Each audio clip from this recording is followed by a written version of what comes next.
ক্লাসটা তার চিরকালীন, আর সেটা এতটাই উঁচুতে যে বেশ খানিকটা সময় মাঠের বাইরে থাকলেও তাতে মরচে ধরে না। তিনি লিওনেল মেসি, তার মতো আর কেউ আসেনি, ভবিষ্যতেও আসবেন কিনা সন্দেহ। সেই মেসি যখন দীর্ঘদিন পর ইন্টার মায়ামির জার্সিতে মাঠে নামলেন, তখন একটা ধামাকাই হলো। 2 মাস 2 দিন পর মাঠে নেমে তিনি জোড়া গোল করলেন। একটা গোল করালেন প্রিয় বন্ধু লুইস সুয়ারেজকে দিয়ে। 4 মিনিটের মধ্যে 2 গোল করলেন। মেসি জানিয়ে দিলেন তিনি ফুরিয়ে যাননি। কে জানে, বিধাতা নিশ্চয়ই সযত্নে লিখেছিলেন লিওনেল মেসির এই প্রত্যাবর্তন কাব্য।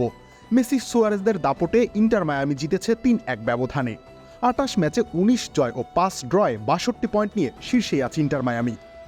গেল 16 জুন ফিলাডেলফিয়ার বিপক্ষে খেলতে নেমেছিল ইন্টার মায়ামি। লিওনেল মেসি তখন কোপা আমেরিকায় খেলতে জাতীয় দলের সঙ্গে ব্যস্ত। এরপর তার টানা দ্বিতীয় কোপা আমেরিকা জয় আসে গেল 15 জুলাই। ফাইনালে চোটে পড়লেও মাঠের বাইরে থেকে দলের জয় দেখেন। পুরো ম্যাচে খেলতে পারেননি তিনি। সেদিনই সর্বশেষ তিনি মাঠে নামেন। এরপর চোট কাটিয়ে দীর্ঘ 2 মাসেরও বেশি সময় পর ক্লাবের হয়ে খেলতে নেমেই ঝলক দেখিয়েছেন এই 36 বছর বয়সী সুপারস্টার।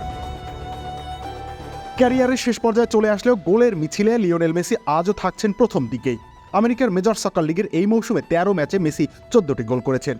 মেজর লিগে নিজের প্রথম 19 ম্যাচে লিওনেল মেসি 15টি গোল ও 16টি অ্যাসিস্ট করেছেন। এখানে মেসি আছেন সবার আগে। একই কীর্তি করতে সেবাস্টিয়ান জিওভিনসন লেগেছিল 29 ম্যাচ। আর 2টো গোল পেলেই লিওনেল মেসি গঞ্জালো হিগুয়েনের সাথে যৌথভাবে ইন্টার মিয়ামির সর্বকালের সেরা গোলদাতা বনে যাবেন।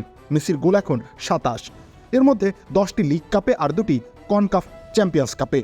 গোল করা এতটাই সহজ ভিনগ্রহের এই ফুটবলারের জন্য।